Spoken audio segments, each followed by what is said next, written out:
ठीक है। जय हिंद बच्चों, कैसे हैं आप सब? आशा करती हूँ आप लोग खूब स्वस्थ हैं, मस्त हैं और अपनी पढ़ाई में सब लोग व्यस्त हैं बच्चों। आपका बोर्ड एग्जाम आने ही वाला है बच्चों। उसके पहले आपका प्री बोर्ड होगा। तो प्री बोर्ड में आप अवश्य बैठिएगा, क्योंकि इससे आपका अवलोकन हो जाएगा। आप स्वयं अपना अवलोकन कर पाएंगे कि आप कितना मैक्सिमम कर पा रहे हैं और कितना और अधिक परिश्रम करने की आपको आवश्यकता है बच्चों। तो अभी से लग जाइए सब कुछ भूल के, क्योंकि ये जो रिजल्ट है बच्चों जीवन भर रहेगा। आप बार बार हाई स्कूल की परीक्षा नहीं देंगे, इसके बाद 11 12 आगे तैयारी करेंगे। तो इसलिए जो भी समय है आप अपने आप को पूरी तरह झोंक दीजिए। स्टडी में निरंतर पढ़िए पढ़िए, कंप्लीट नींद लीजिए और नींद लेने के बाद आप पढ़ना प्रारंभ कीजिए और चीज़ों को डिवाइड करके पढ़िए। सारे सब्जेक्ट को पर डे पढ़िए। रोजाना सारे सब्जेक्ट को समय दीजिए बच्चों, मैक्सिमम समय दीजिए। देखिएगा आपका जो क्या है कॉन्फिडेंस लेवल काफ़ी हाई होगा। जितना आप अधिक पढ़ेंगे उतना आपका विश्वास बढ़ता जाएगा। और साथ ही साथ आप क्वेश्चन भी सॉल्व करते रहिए बच्चों। जो कि हिंदी विषय, इसकी तो आप चिंता बिल्कुल भी छोड़ दीजिए। आप इस वीडियो से जुड़िए बच्चों। आप जुड़े हुए हैं लक्ष्य हिंदी क्लास चैनल किरण मैम के साथ।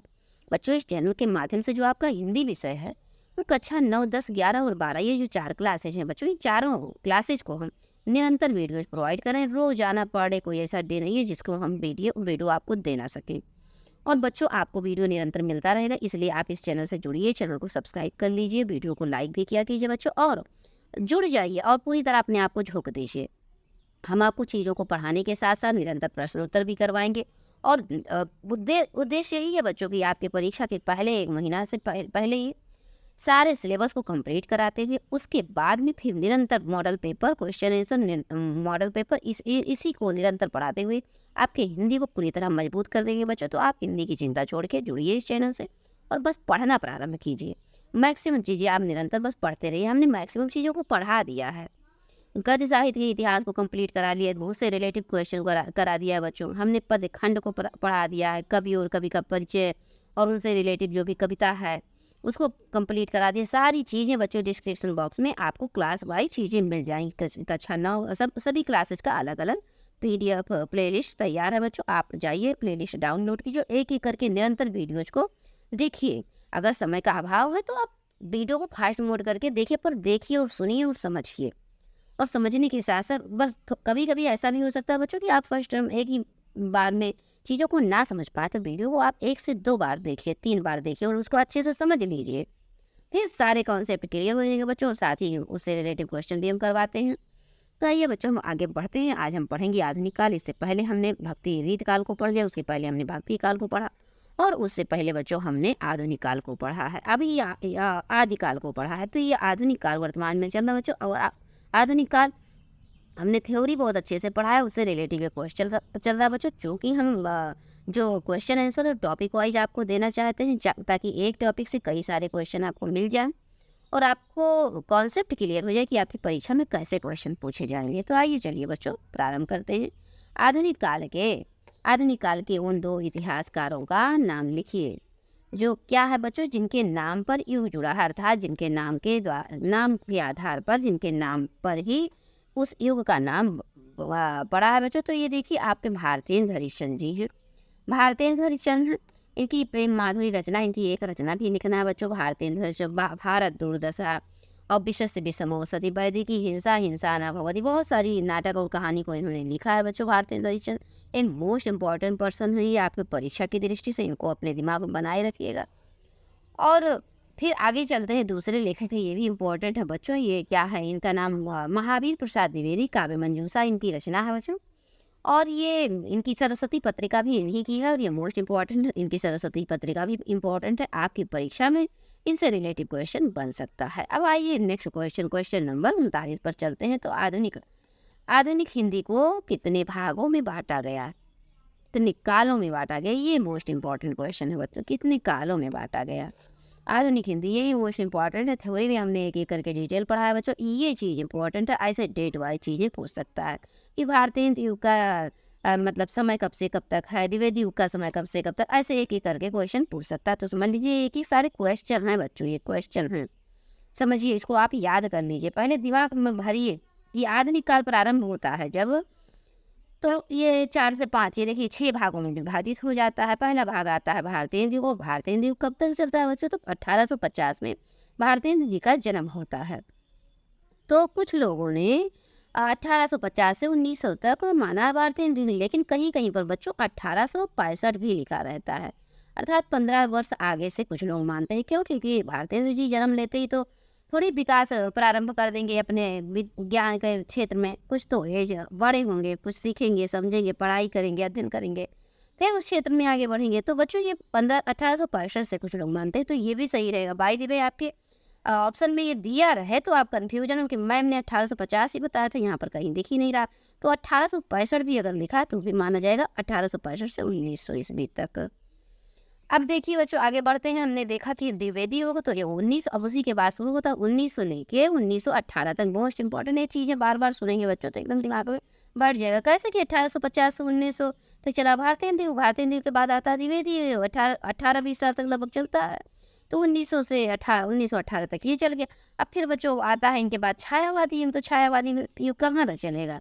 बहुत ज़्यादा तो 20-30 साल ये भी चल जाएगा। तो 1918 से 1936 से चलता है, अर्थात 18 साल लगभग ये भी चलता है। कहाँ ज़्यादा चलता है? 18-36, 18 से 1936 तक छायावादी युग आ जाता है।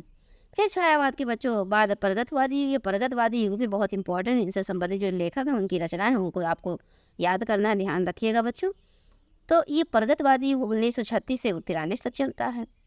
और उसके बाद आता है प्रयोगवादी युग। प्रयोगवादी युग बच्चों 1943 से 49 तक चलता है, वही आज़ादी के बाद।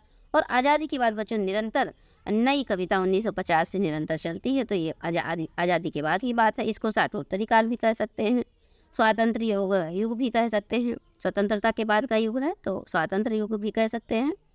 और नई कविता तो है ही। अब आइए क्वेश्चन नंबर 4। हमें पूरा विश्वास है बच्चों ये जो हमने थ्योरी क्लियर किया है ये आप समझ गए होंगे, क्योंकि हम जल्दी जल्दी आपको पढ़ा रहे हैं, क्योंकि हमको सिलेबस कंप्लीट करना है, मैक्सिमम चीज़ें आपको देना है बच्चों परीक्षा से पहले, जिससे आप 90+ अंकों से सफल हो सकें। तो अब आइए बच्चों देखिए आधुनिक काल के विभिन्न नामों का उल्लेख कीजिए। तो आधुनिक काल के विभिन्न नाम इस प्रकार है बच्चों। गद्यकाल, आधुनिक काल का मतलब और कौन कौन सा काल कहते हैं ये बात है। तो गद्यकाल भी कहते हैं, नवीन विकास काल भी कहते हैं, और पुनर्जागरण काल भी कहते हैं बच्चों। अब देखिए क्वेश्चन नंबर 41 को। तो आप यहाँ पर देखेंगे तो आधुनिक काल की 2 प्रमुख विशेषताओं का उल्लेख कीजिए। या बच्चों आधुनिक काल की प्रमुख विशेषताओं, तो आप कुछ भी लिख सकते हैं, 2 प्रमुख विशेषता या प्रमुख विशेषता इस तरह से। तो अब देखिए यहाँ पर आधुनिक काल की प्रमुख विशेषताएं निम्नलिखित है। खड़ी बोली का प्रयोग, देश प्रेम की भावना, छंद मुक्त कविता, समाज सुधार का स्वर, तार्किकता का प्राबल्य और स्वदेश प्रेम बच्चों, यथार्थ पर विश्वास, नारी के प्रति सम्मान का दृष्टिकोण, ये सारी चीज़ें हैं इसमें। तो समझ लीजिए बच्चों आधुनिक काल में खड़ी बोली का प्रयोग किया गया, छंद मुक्त कविता का भी प्रयोग किया, देश प्रेम की भावना शुरुआत की है भारतेंदु हरिश्चंद्र और इनसे इनके मंडल के और सारे कवि देश प्रेम की भावना का शुरुआत की। फिर उसके बाद तार्किकता मतलब लोगों में तर्क करने की शक्ति का प्राबल अर्थात प्रबलता दिखाई गई कि आप तर्क करिए, कोई चीज़ सुनिए, देखिए, समझिए तो उस पर तर्क करिए, बुद्धि अपना भी लगाइए। और देश के प्रति प्रेम को भी जागृत किया गया आधुनिक काल में, और यथार्थ पर विश्वास किया गया आधुनिक काल में। अर्थात जो वास्तविकता थी, जो आदि जो समाज से वर्तमान के समाज में रहने वाले मानव थे, उसमें जो यथार्थता, उनकी जो वास्तविकता थी बच्चों, सत्यता थी, जीवन जीने की चर्या और क्या कहते हैं सांस्कृतिक जो अवधारणा थी, और मनोवैज्ञानिक जो विचारधाराएं थी, और बच्चों जो समाज में सामाजिक राजनीतिक जो स्थितियाँ थी उस पर विश्वास करना, और मतलब उस पर देखना, तर्क करना, नारी के प्रति सम्मान का दृष्टिकोण भी इसमें महत्वपूर्ण है। ये आधुनिक काल की सारी विशेषताएं हैं बच्चों, याद कर लीजिएगा इसको। चलिए अब आते हैं आधुनिक काल के 2 कवियों का नाम लिखते हैं। तो महादेवी वर्मा है। आधुनिक काल में बच्चों छायावादी युग आ ही जाता है, ऐसे भी आपसे क्वेश्चन घुमा फिरा के पूछ सकता है। अब आप कहेंगे कि आधुनिक काल कहाँ से, तो आधुनिक काल में ही तो छायावादी युग आता है। वो छायावादी की है महादेवी वर्मा और हरिवंश राय बच्चन, यही से हैं। तो इन्हीं लोगों का नाम हो गया बच्चों। अब भारतीय नृत्य के रिलेटिव और क्वेश्चन। भारतीय नृत्य से संबंधित आधुनिक हिंदी साहित्य का जन्मदाता किसे माना जाता है? हमने अभी आपको बताया था बच्चों कि भारतेंदु हरिश्चंद्र जी को आधुनिक हिंदी साहित्य का जन्मदाता माना जाता है। दूसरा देखिए क्वेश्चन कि भारतेंदु युगीन काव्य साहित्य की प्रवृत्तियों का उल्लेख कीजिए, अर्थात जो भारतेंदु के काव्य साहित्य है उसमें क्या क्या चीज़ें थी। तो आप देखिए यहाँ पर कई पॉइंट में चीज़ें दी हुई हैं। भारतेंदु एक मिनट बच्चों, थोड़ा सा ये पेंसिल मोटा हो गया है। देखिए, इसमें बच्चों समाज सुधार के विषयों पर आधारित रचनाएं लिखी गई हैं। हमने आपको बताया नाटक के द्वारा कई नाटक लिखे भारतेंद्र हरिश्चंद्र और इनके मंडल के कवियों ने। तो सांस्कृतिक चेतना पर भी बल दिया गया, रचनाएं लिखी गई कि लोग पढ़ें, आम जनता पढ़े और जागरूक हो। और बच्चों देखिए, अंग्रेजी शासन के शोषण के विरुद्ध जनता में जागरूकता को फैलाना, अर्थात जो अंग्रेजी शासक थे जो इस प्रकार शोषण कर रहे थे मतलब अशिक्षित लोगों का और मजबूर कमजोर लोगों का, तो उसके प्रति जागरूक करना था लोगों को इनकी कविता और नाटक के माध्यम से।